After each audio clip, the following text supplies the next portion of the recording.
Assalamualaikum warahmatullahi wabarakatuh. Waalaikumsalam warahmatullahi wabarakatuh. Bismillahi walhamdulillah. Wassalatu wassalamu ala sayyidina Rasulillah wa ala alihi wa sahbihi wa man tabi'ahu wa wala. Amma ba'du, subhanaka la ilma lana illa ma 'allamtana innaka antal alimul hakim. La hawla wa la quwwata illa billahil aliyyil azim. Saudara-saudara kaum muslimin rahimakumullah, sebagai agama sempurna, Islam memberikan bimbingan kepada manusia sejak ia berpribadi, berumah tangga, bertetangga, bermasyarakat, sampai kepada berbangsa dan bernegara. Adalah benar jikalau dalam ayat ketiga surah Al-Maidah Allah Subhanahu wa ta'ala berfirman, Al-yawma akmaltu lakum dinakum wa atmamtu alaikum ni'mati wa raditu lakumul islam dina. Pada hari ini telah aku sempurnakan bagimu agamamu. Sempurna dalam arti bahwa nilai-nilai Islam menyentuh seluruh kegiatan hidup manusia, sejak dari yang sekecil-kecilnya sampai kepada yang sebesar-besarnya. Wa atmamtu alaikum ni'mati, aku cukupkan nikmatku kepadamu. Wa raditu lakumul islam dina, dan aku ridhoi Islam sebagai agama bagimu. Pada pertemuan kali ini kita akan membicarakan cuplikan kecil dari bagaimana hak-hak hidup bertetangga menurut ajaran Islam. Seperti yang kita maklum bahwa secara zahir tetangga adalah orang yang paling dekat hidupnya dengan kita. Apalagi jikalau kita adalah perantau.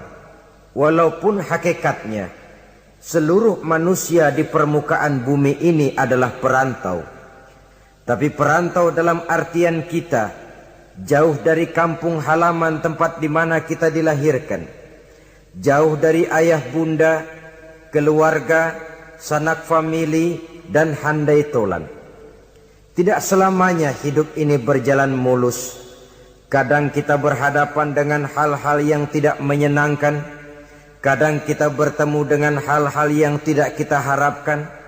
Tentu bukan orang dari kampung yang datang menolong kita lebih dahulu, melainkan tetangga sebelah menyebelahlah barangkali yang akan melaksanakannya.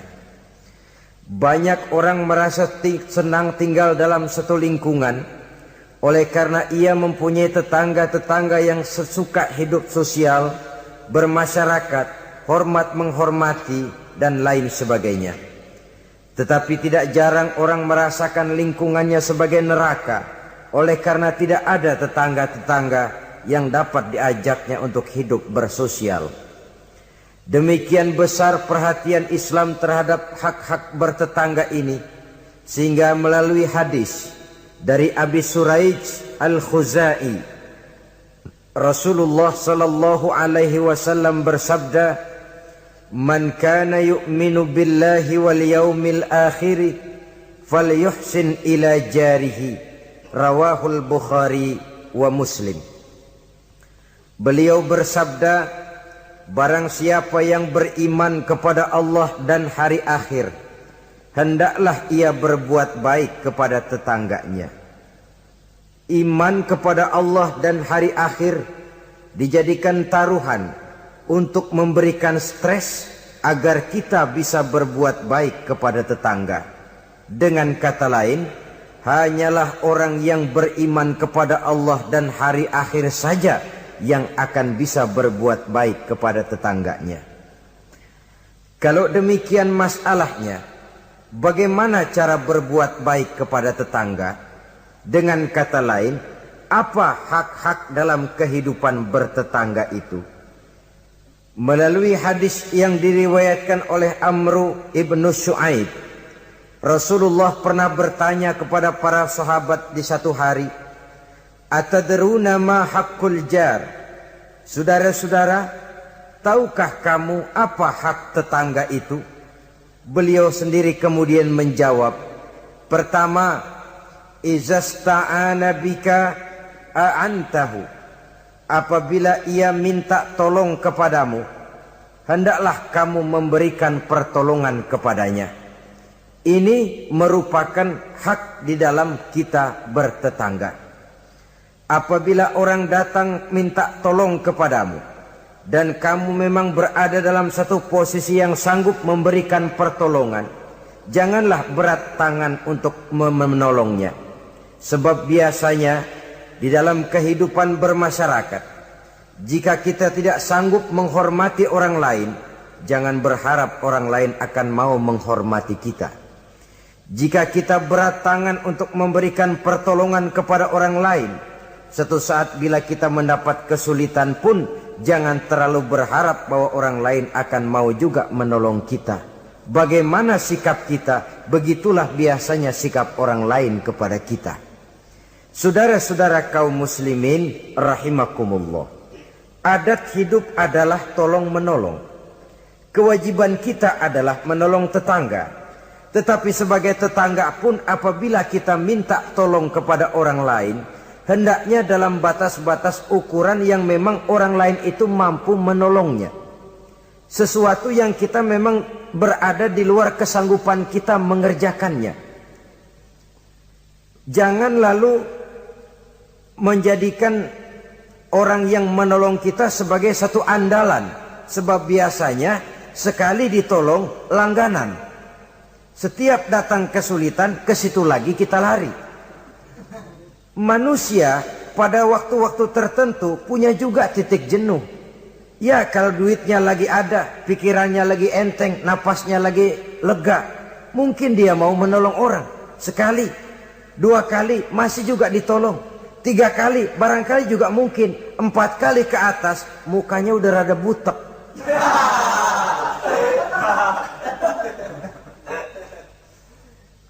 Saudara-saudara, oleh karenanya, walaupun adat hidup adalah memang tolong menolong, tolong menolong itu artinya kan take and give, saling memberi, saling menerima. Ada saatnya kita memberi, ada saatnya juga kita menerima. Tapi yang diajarkan oleh agama memang yadul ulia khairun min yadis sufla, seperti kata Nabi. Tangan di atas lebih baik daripada tangan di bawah.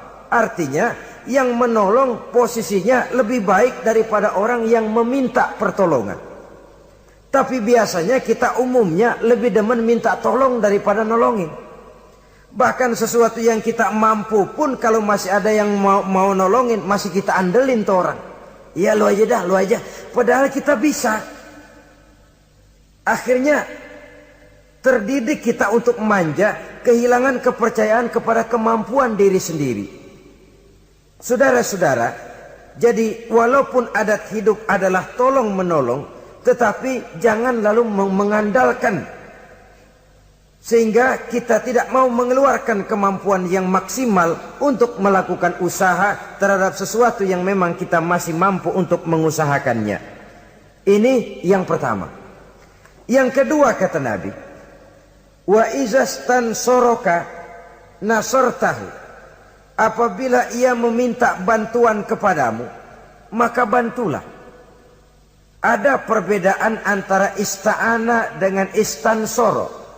Ista'ana biasanya pertolongan dalam bentuk moral. Istansoro pertolongan, bantuan dalam bentuk material.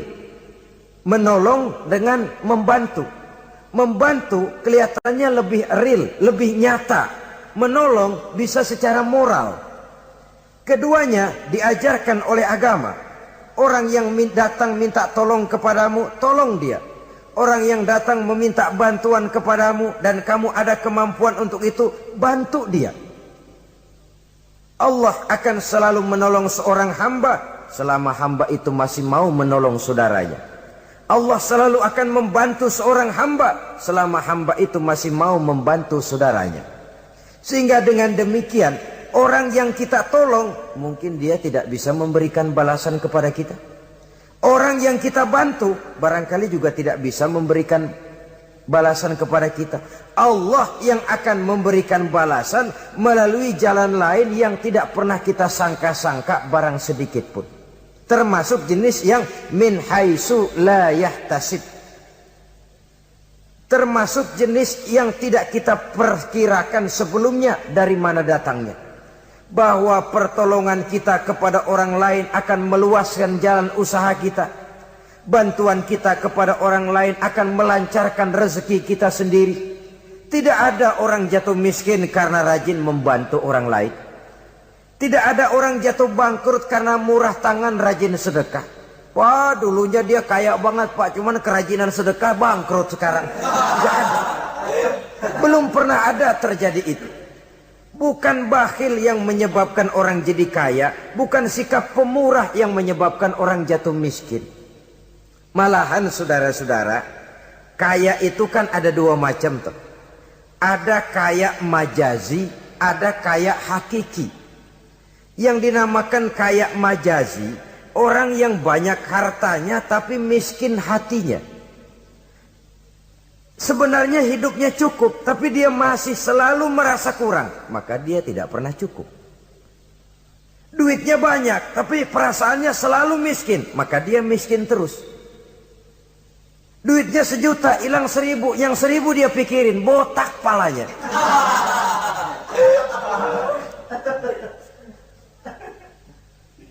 Harta dia cukup, hati dia miskin. Itu yang disebut kaya majazi. Cuma kaya dalam arti kulit luarnya saja. Bahkan kadang-kadang dia sendiri tidak bisa menikmati kekayaannya. Jangankan orang lain, dirinya sendiri tidak bisa menikmati kekayaannya. Konon lagi akan memberikan bantuan kepada orang lain. Duitnya banyak, nah saban sehari makan sama pala gesek mulu.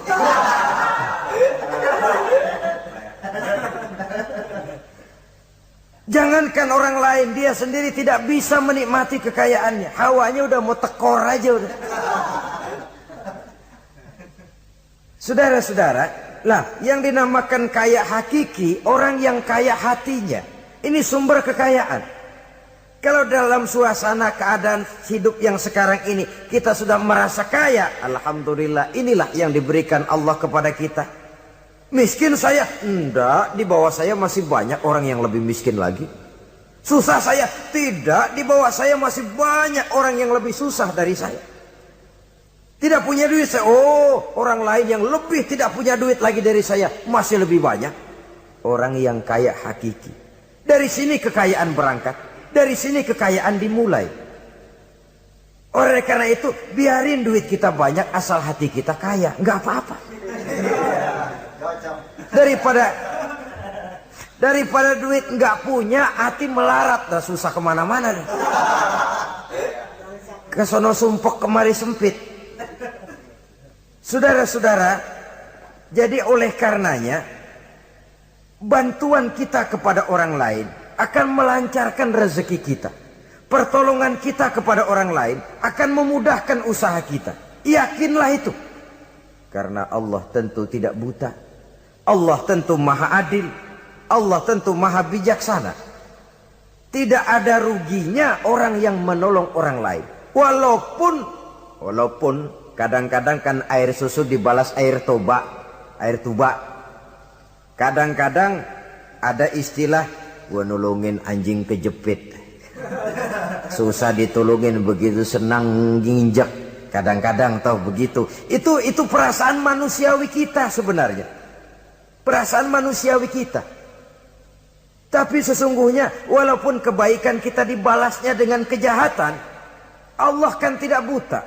Allah kan adil. Akan datang kebaikan-kebaikan dari arah lain meliputi kehidupan kita. Karena itu jangan pernah menyesal untuk berbuat baik. Jangan pernah menyesal untuk berbuat baik. Saudara-saudara kaum muslimin rahimakumullah. Jadi yang kedua, apabila dia meminta bantuan kepadamu, bantu. Andai kata belum bisa, ya dengan kata-kata. Kata-kata itu juga sudah meringankan kesulitan orang. Kadang-kadang sudah membantu enggak, ngomong enggak enak lagi. Ini namanya orang udah jatuh kita tibanin ember.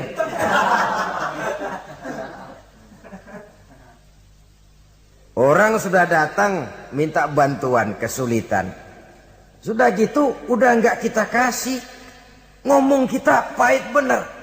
Potongan lu mau minjem duit apa ada harapan ganti.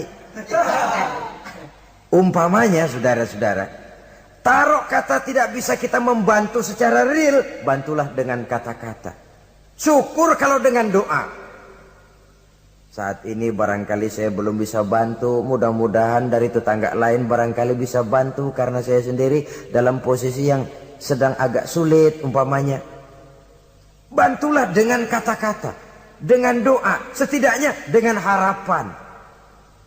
Sehingga orang pulang walaupun tidak mendapatkan apa yang tidak dia ingin, apa yang dia inginkan tidak didapatkan, tapi setidaknya hatinya tidak terlalu sakit. Dua, yang ketiga, wa inistaqradoka aqradtahu, apabila dia meminjam kepadamu, pinjami dia. Apabila dia meminjam sesuatu kepadamu, pinjami dia. Meminjam, istilah hidup kan ada, memang kita tutup lubang gali lubang. Gak selamanya orang selalu ada. Makin kaya ya makin besar urusannya, makin banyak duitnya ya makin banyak pengeluarannya. Bisa jadi loh orang yang punya duit 10.000 lebih tenang daripada yang punya duit 100.000. Kenapa? Dia punya duit 100.000 lah urusannya 200.000. Tapi dia punya duit 10.000 lah jajannya cuma bakso anteng. Bisa jadi orang yang punya duit 10.000 lebih tenang daripada yang 100.000 itu tadi. Kenapa? Yang 100.000 besar uangnya, besar lagi urusan. Yang 10.000 kecil memang jumlahnya, tapi kecil juga barangkali urusannya. Itu barangkali juga satu pola daripada keadilan Allah. Oleh karenanya saudara-saudara, hidup itu tutup lubang gali lubang. Gak selamanya kita ada, gak selamanya juga kita gak ada. Pada saat kita nggak ada, ya kepada tetangga. Pada saat kita ada, tetangga kesulitan, boya kita datang memberikan pertolongan, meminjam. Cuma kalau kita jadi tetangga pun harus jelas, minjem ya minjem, minta ya minta. Ini jangan minta ya minta, minjem ya minta. Nggak jelas batasnya. Nggak jelas batasnya, saruh jadinya. Sebab istilah minjem ini kan utang. Utang itu adalah kewajiban kita untuk membayarnya. Jadi harus jelas. Minta, ya minta. Minjam, ya minjam. Jangan kalimat itu disamarkan. Karena udah keseringan minta mulu, pakai istilah minjem dah. Minjem dulu duit. Mau minta, malu keseringan, minjem dikata. Padahal minta juga maksudnya. Samar jadinya. Dia juga, apabila dia meminjam sesuatu kepadamu, pinjami dia. Saudara-saudara, ya tentu tidak hanya dalam bentuk uang, dalam bentuk hal-hal yang memang wajar dalam bertetangga, pinjam meminjam. Teriskaan umpamanya tuh, lalu pisau, apa gunting, apa-apa. Tapi tentu terbatas kepada jangan yang milik-milik pribadi pinjam meminjam istri umpamanya. Itu tentu malah mal'un, terlaknat dalam agama itu. Tidak ada umpamanya ini gue lagi halangannya gue pakai dulu lah punya doang.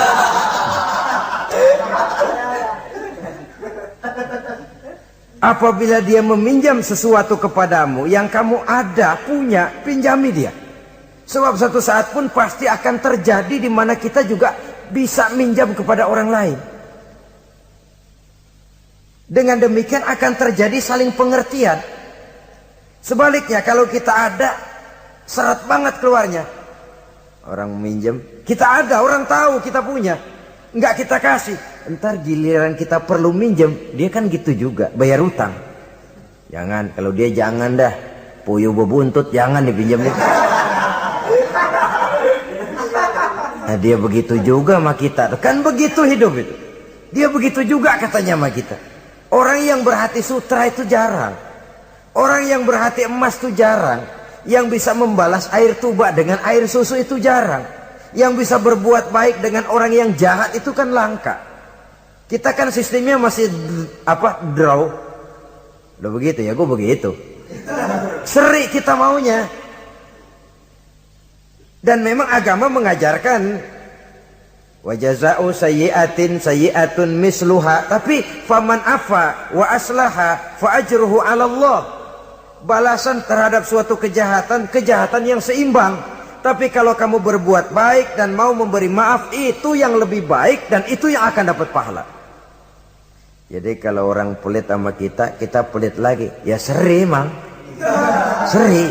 Artinya nilai diri kita tidak lebih baik daripada dia itu.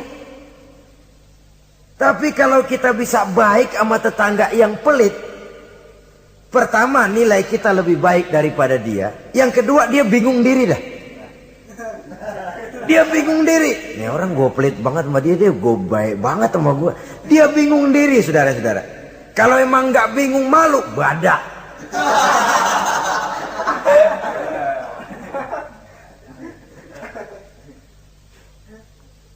Berbuat baik kepada orang yang tidak baik kepada kita. Bersilaturahmi dengan orang yang marah sama kita. Wah itu ajaran terpuji sekali. Memberi orang yang mencegah kita. Bersilaturahmi dengan orang yang memutuskan hubungan dengan kita. Kita sih tahu dia marah banget sama kita, cuman kita pura-pura nggak tahu aja. Kita anggap dia nggak marah sama kita. Ketemu tetap, assalamualaikum, mau kemana?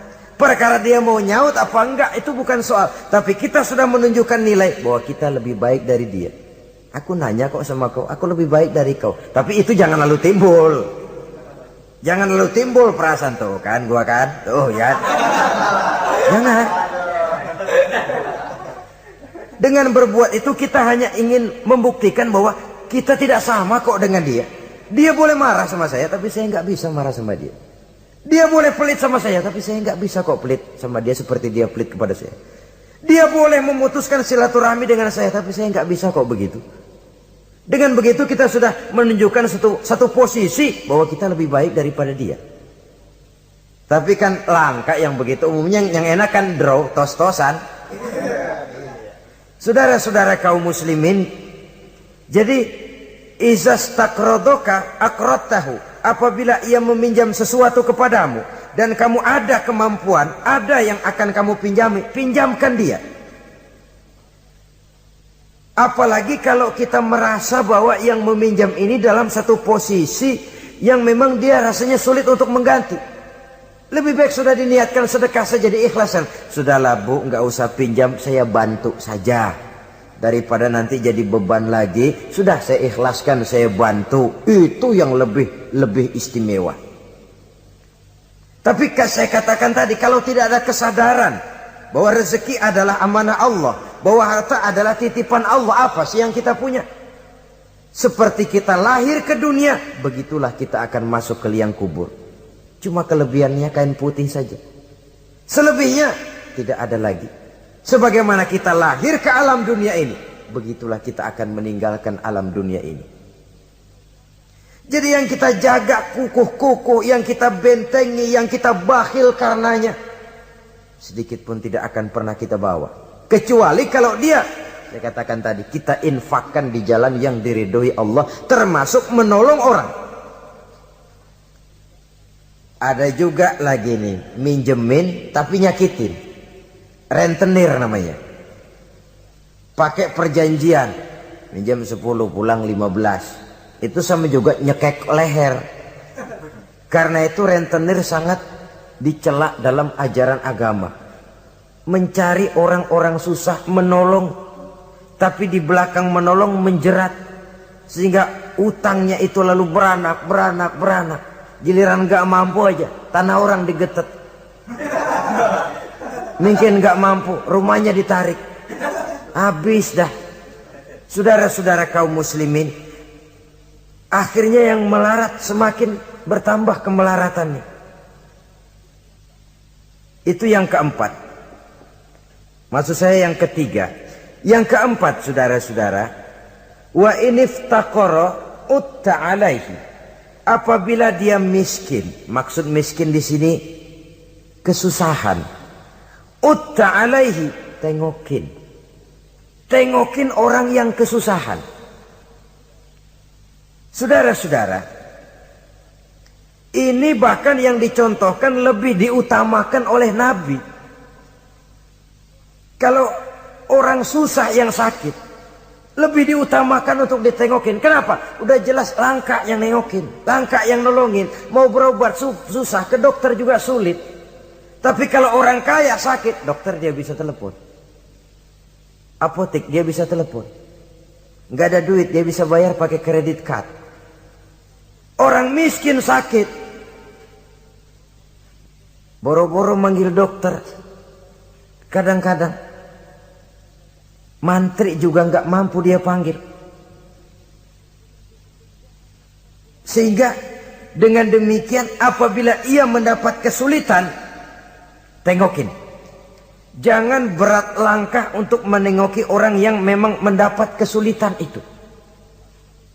Sebab kalau tidak, maka nanti pada suatu saat bila kita yang mendapat kesulitan, orang akan berat juga kakinya untuk nengoki kita.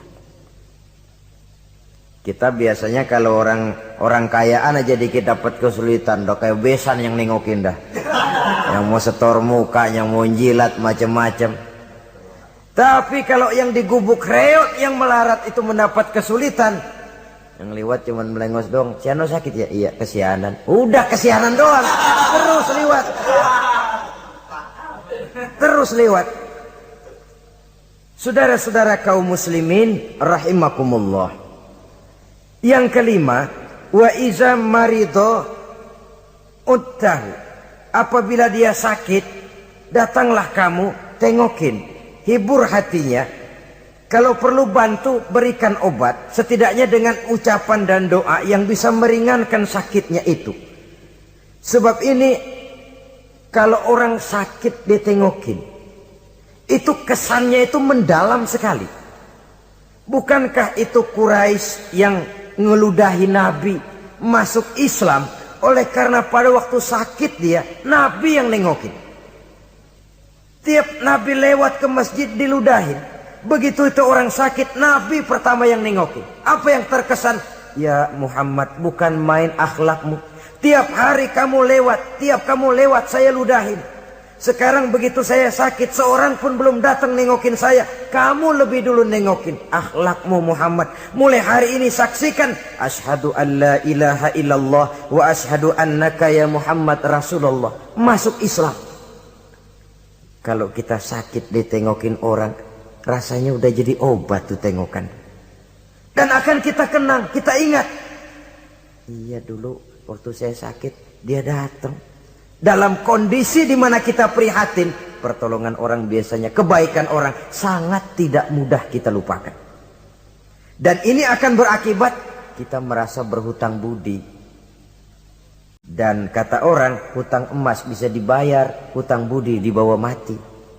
Saudara-saudara kaum muslimin, jadi oleh karenanya apabila dia sakit, tengoki, jenguki. Kalau perlu, berikan bantuan sesuai dengan kemampuan yang ada pada diri kita. Yang keenam, saudara, yang merupakan hak bertetangga, wa iza mata tabi'ta janazatahu. Apabila ia meninggal dunia, iringi jenazahnya sampai ke liang kuburnya. Dan ini sudah kita bicarakan pada pertemuan tentang hak-hak muslim beberapa waktu yang lalu. Yang ketujuh, hak bertetangga. Wa in asobahu khairun hanna'tahu. Apabila ia mendapat kebaikan, hendaknya engkau ikut bersukacita. Senang kalau tetangga lagi senang. Merasa suka kalau tetangga dapat nikmat. Alhamdulillah ya, tetangga kita udah bisa beli TV berwarna, mudah-mudahan kita bisa numpang nonton. Alhamdulillah. Jangan lantas sakit hati. Gile udah beli TV berwarna, merah tuyul berapa biji nih?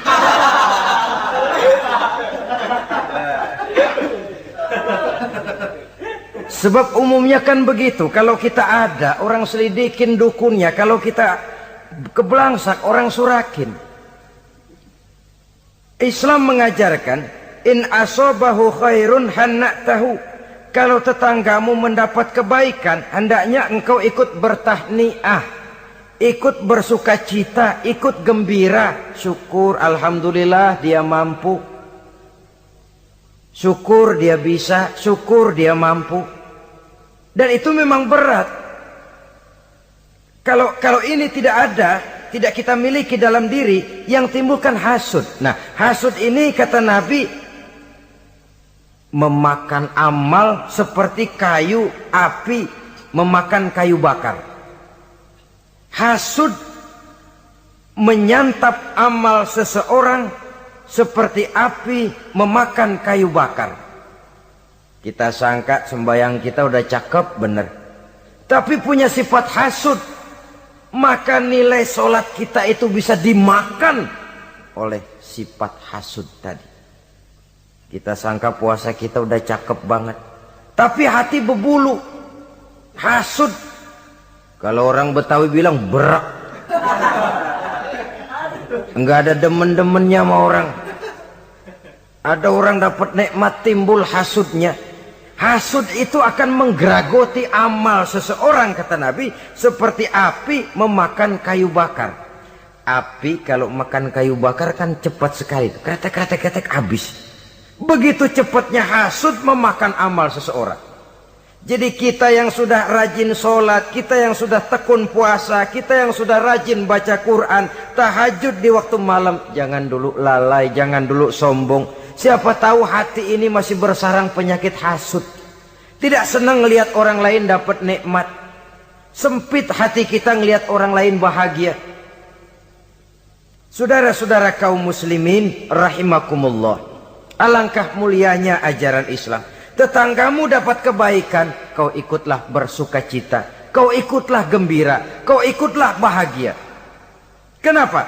Kita umat Islam, jangankan bertetangga kepada sesama muslim, kepada yang non muslim saja hak bertetangga itu ada, apalagi kepada yang sesama muslim.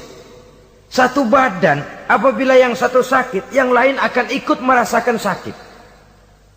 Sering dicontohkan, badan kita, saudara jalan tengah malam, asik jalan, jempol kesandung akar nangka, beletak. Kontan begitu ibu jari tersandung, darah keluar, mulut bilang aduh, pala ikut pusing, mata nangis. Nggak usah pakai nunggu undangan. Nggak ada ibu jari tersandung, mulut bilang sama mata, nangis lo, mata sakit nih.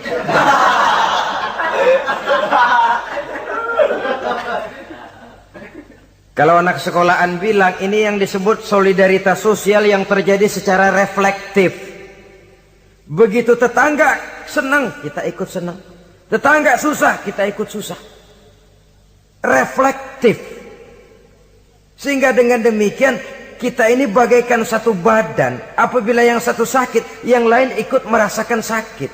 Lebih dari sekedar darah, ras, kita diikat dengan akidah. Dari akidah yang sama lahirlah rasa kesamaan, kesetiakawanan sosial istilah sekarang ini.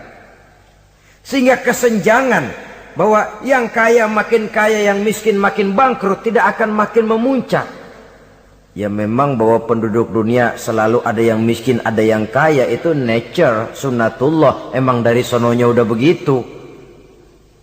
Kalau semua orang kaya, ya tidak ada yang miskin. Semua orang miskin, ya tidak ada orang kaya. Logikanya seseorang dinamakan kaya karena ada yang miskin.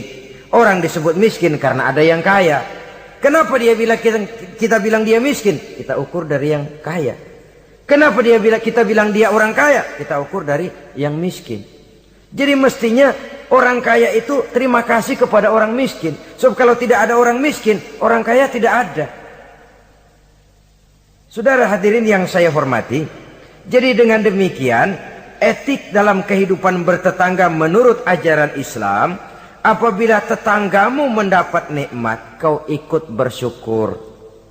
Kan langka yang begini nih. Yang ada yang enak banget emang kita katain. Kita katain. Atau paling tidak kata-kata yang enggak enak. Lihatin aja dia mau kemana. Lihatin gitu.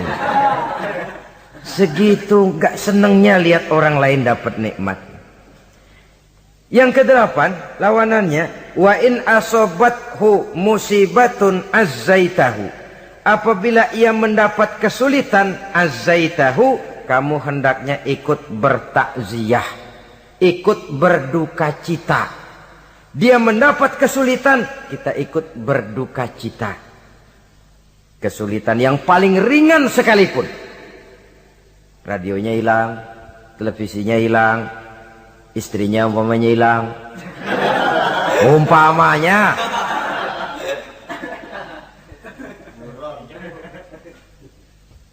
Kesulitan yang menimpa dia kita rasakan juga. Sebagaimana kalau kesulitan itu datang menimpa kita. Kan ukurannya begitu. Kalau saya kena begitu enak enggak ya? Enggak enak. Dia juga begitu, maka saya harus ikut seperasaan dengan dia. Ada kesetiakawanan itu. Tapi memang dalam kehidupan lebih mudah cari teman yang mau diajak ketawa daripada cari teman yang bisa diajak nangis. Sehingga kata seorang penyair, in zada mali kullun nasi khulani wa in qalla mali fala khillun yusahibuni. Kalau harta saya banyak, semua orang mau nemenin saya. Tapi kalau saya jatuh miskin, kagak ada yang nongol. Kalau kita lagi basah nih, rezeki lagi lancar, yang tumben ketemu ngaku encing sama kita. Iya, lah gua encing lu ini. Ketemu baru itu encing katanya. Tapi begitu kita bangkrut, melarat, bangpak, rusak, laler, roga nemplok.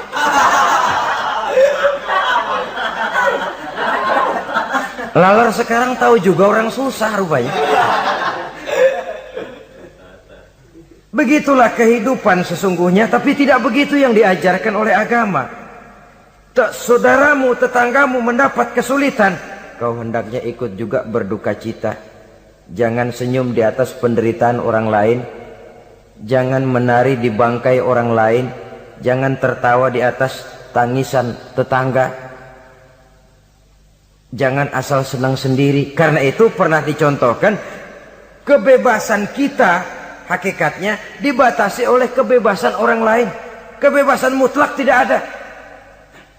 Kalau saya beli radio, kalau saya berpikir menurut saya sendiri, radio gue, yang beli gue, pakai duit gue setel di rumah gue, sekeras-kerasnya, ada apa malu pada?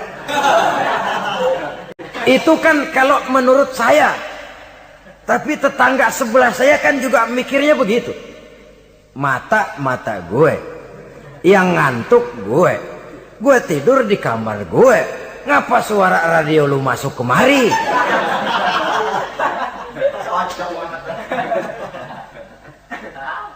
Jadi pada saat itu kalau demikian, kebebasan saya nyetel radio dibatasi oleh kebebasan tetangga saya yang mau tidur. Ini yang disebut hurriyatul mar'i mahdudatun bihurriyati ghairihi. Kebebasan seseorang dibatasi oleh kebebasan orang lainnya. Kebebasan dalam arti mutlak sudah tidak ada hakikatnya. Betapapun saya senang wayang golek, senang bukan main. Tapi kalau sudah jam 3, tetangga saya sebelah mau tidur dengan aman tanpa perlu harus diganggu. Kalau begitu, cukuplah saya dengar saja karena saya senang. Tetangga saya belum tentu senang juga dengan wayang golek. Jangan cuma memperturutkan kesenangan. Oh pokoknya emang saya hobi banget wayang golek. Masa bodoh jam 3 kayak setel habis dah. Masih ayah nama gening udah.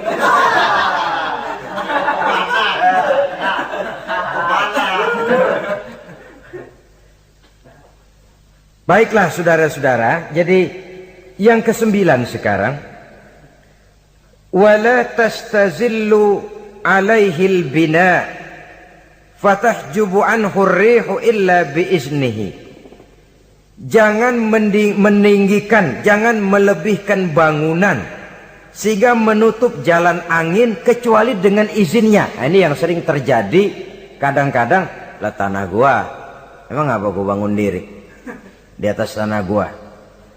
Kadang-kadang pas-pasan bangun tembok di tembok orang. Kadang-kadang tembok orang aja pakai dapur. Ya kalau dengan izin sih nggak jadi soal. Boya dikasih jarak begitu. Kadang-kadang ngambil pas sehingga jatuhnya air genteng kita ke tanah orang lain. Itu pun kalau tidak dengan izin orang yang bersangkutan, itu sudah mengganggu hak bertetangga. Saudara-saudara, begitu etisnya Islam melindungi hak-hak orang lain, sehingga jalan angin saja kalau orang lain jadi sumpek, itu sudah mengganggu etika bertetangga. Walaupun batas tanahnya memang itu, tapi ya dikasih jarak setengah meter, apa 1 meter untuk lintas angin supaya ada sirkulasi udara dan lain sebagainya. Sehingga dengan demikian akan timbul saling pengertian. Dan kalau sudah ada saling timbul pengertian, maka kenikmatan bertetangga itu ada. Nah, lebih celaka lagi kalau nanti jor-jorannya jor-joran bangun-bangunan. Lu bangun 2 tingkat, gua 3 ntar. Yang sebelahnya 4. Yang sebelahnya 6. Kalau sudah begitu, apalagi motifnya untuk menunjukkan bahwa saya lebih hebat dari tetangga sebelah, kita akan terjebak kepada alhaakumut takatsur hatta zurtumul maqabir. Lalai oleh karena berlomba memperbanyak itu saja. Kebanggaan materi, kebanggaan terhadap sesuatu yang kalau kita kembali menghadap Allah tidak akan pernah kita bawa. Itu yang kita agulkan. Kebun saya, mobil saya, tanah saya, pabrik saya. Tidakkah juga dia bertanya, kalau saya mati, apa yang akan saya bawa? Pabrik itu, kebun itu, peternakan itu akan ikutkah bersama saya ke liang lahat? Kebanggaan material, karena itu sering melahirkan status sosial, dikejar-kejar orang. Tapi kebanggaan moral, yaitu bekal yang cukup di saat kembali kita menghadap Allah, memang tidak kelihatan. Jadi dia tidak bisa jadi status simbol yang melahirkan kebanggaan. Yang ke-10, wala tu'zihi, jangan menyakiti tetangga, baik dengan ucapan ataupun juga dengan perbuatan. Ucapan ataupun perbuatan. Wa iza shtarayta fakihatan fa'ahdilahu, apabila kamu membeli buah-buahan, bagi tuh tetangga, bagi tetangga. Wa illam taf'al, kalau memang tidak bisa membagi, belinya juga pas-pasan, boro-boro membagi, ngatur anak sendiri juga bingung. Dorenato anak 6 bagaimana ini? Umpamanya. Boro-boro membagi untuk jatah anak sendiri kita bingung. Wa illam taf'al, kalau memang kamu tidak bisa bagi, fa'adkhil hasirron, jangan demonstratif. Bawa ngumpet-ngumpet jalan belakang kek. Jangan diteng-teng tuh duren di hidung tetangga. Duren oi, duren.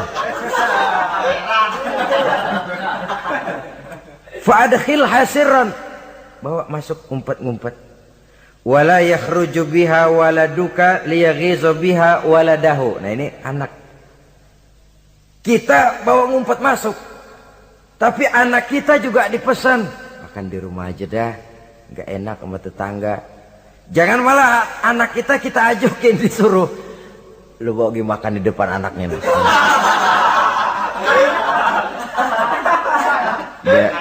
biar dia celam-celam gitu. Karena itu tentu akan menyakiti perasaannya. Apalagi kalau dia lihat, ya tetangga kita sih mungkin nggak minta, tapi etisnya kan begitu, etisnya. Loh, kok kayak hidup sendirian sih, bawa rambutan sekarung, sebelah kayak kebagian dikit, enggak, apa dimakan semua sekarung kan? Orang berpikir begitu. Dia mungkin nggak, jangankan minta, berharap pun enggak, tapi etisnya bertetangga itu. Kalau kau membeli buah-buahan, bagi tetanggamu, hadiahkan tetanggamu.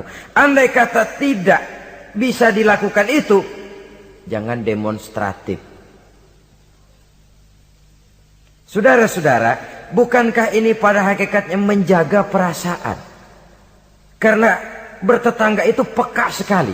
Apalagi bagi kita yang tinggal di perkampungan dengan perumahan yang rapat, atau di komplek-komplek di mana persaingan kelihatannya dalam satu level itu begitu menyolok. Kadang-kadang status suaminya, pegawainya sama, golongannya sama, tapi sebelah punya kulkas, sebelah enggak, murug.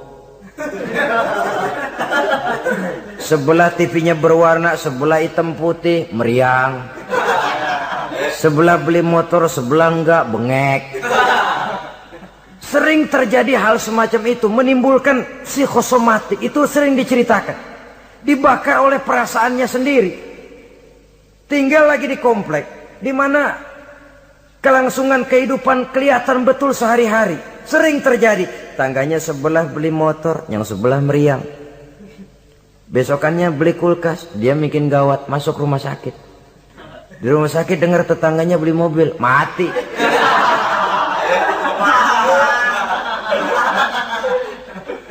Disiksa oleh perasaannya sendiri. Sehingga persaingan itu lalu nanti tidak sehat. Kalau dia nggak bisa, orang dia hasudin. Kalau hasud masih nggak mempan, orang lain dia bakar supaya hasud juga. Nah ini nih celakanya. Sudah dia nggak senang sama seseorang, orang lain dibakar juga untuk tidak senang kepada orang itu. Ini yang marahan pakai ngebon, marahan pakai ngundang, marahannya masih ano. Orang lah sudahlah dia sendiri nggak senang, orang lain diajak juga, dipengaruhi lagi supaya nggak senang sama orang itu. Nih dajalnya betul ini. Mestinya bahkan etisnya, kalau kita nggak senang kepada orang, cukup kita. Orang lain malah, oh dia baik kok, baik. Tapi kok kamu, ya saya cuma kebetulan. Dia baik kok, silakan aja. Mestinya malah begitu. Ini yang terbalik tidak. Kita kalau sudah nggak senang sama orang, ngerambat. Jangan deketin dia. Ajak lagi si Ano, gosok lagi, gosok. Habis orang digosokin supaya nggak senang juga sama kita. Nah yang digosok kayak batu cincin lagi, mau aja.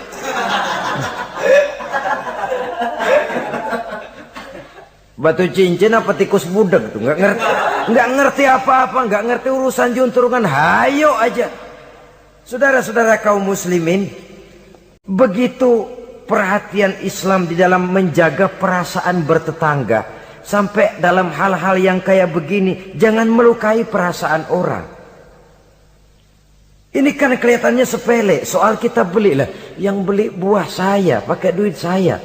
Iya, itu perasaan kita. Orang lain tetangga juga belum tentu minta kok. Belum tentu juga kepengen. Tapi dari segi etisnya bertetangga, bahwa kita menghormati dia, ada perasaan itu. Yang ke-11, wala tu'zihi bikitari kidrika, jangan juga kamu menyakiti dia, tetanggamu, dengan bau masakanmu. Bau masakan ini yang dimaksud tentu tetangga sebelah kelaparan. Kita udah nggak membantuin ngirimin makanan, baunya doang kita kirimin. Tinggal dia celam-celam, beleweran, tulir. Saudara-saudara, ini juga termasuk demonstratif. Nabi mengajarkan, iza tobakhta marokotan fa'aksir ma'aha wa ta'ahad jironaka. Apabila kamu bikin sayur, banyakin kuahnya, bagiin tetanggamu. Tapi jangan ditafsirkan mentah ini hadis. Begitu nyayur, kuah mulu. Tangga semua kebagian ya, cuman air. Ya tidak berarti harus ditafsirkan secara mentah demikian itu, saudara-saudara. Tapi ini ada kaitannya dengan yang ke-11 tadi, bahwa menjaga perasaan bertetangga.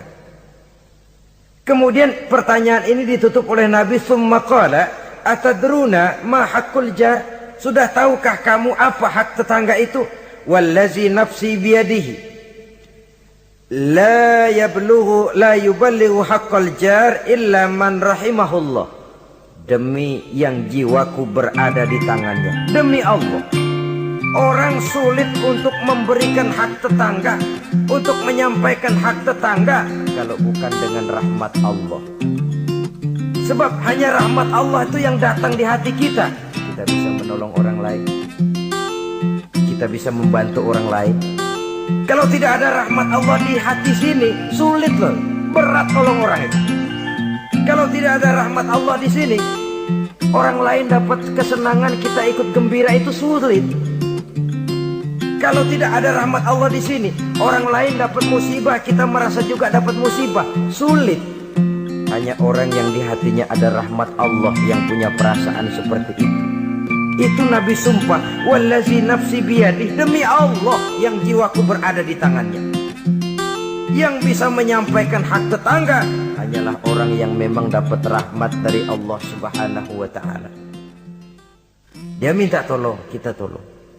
Dia minta bantuan, kita bantu. Dia minjam, kita berikan pinjaman. Dia miskin, kita tengoki. Dia sakit, kita jenguk.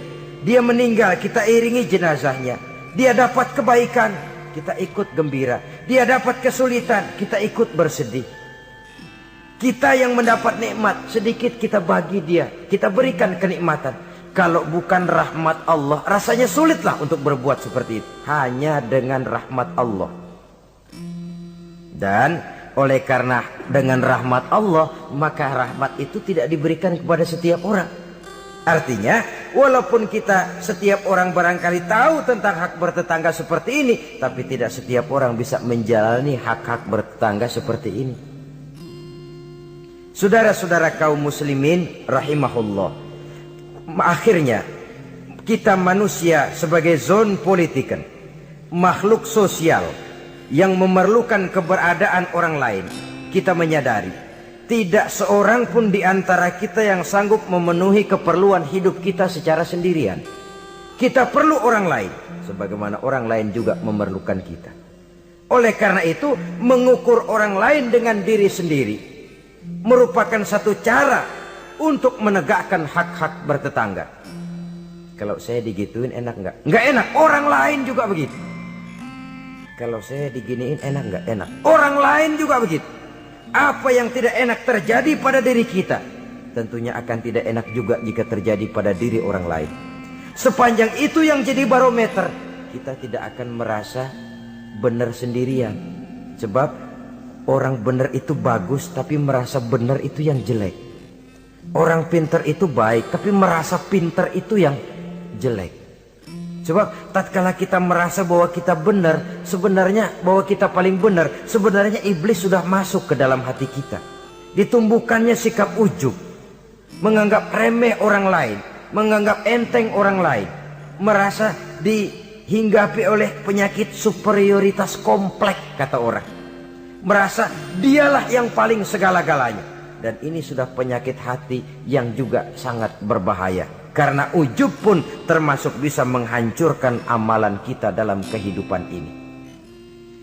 Oleh karenanya, maka di dalam hak-hak bertetangga ini, apabila hak ini kita tidak berikan, tentu ada sanksinya. Ya, sanksi sosial dalam kehidupan di dunia ini, kita akan terkucil.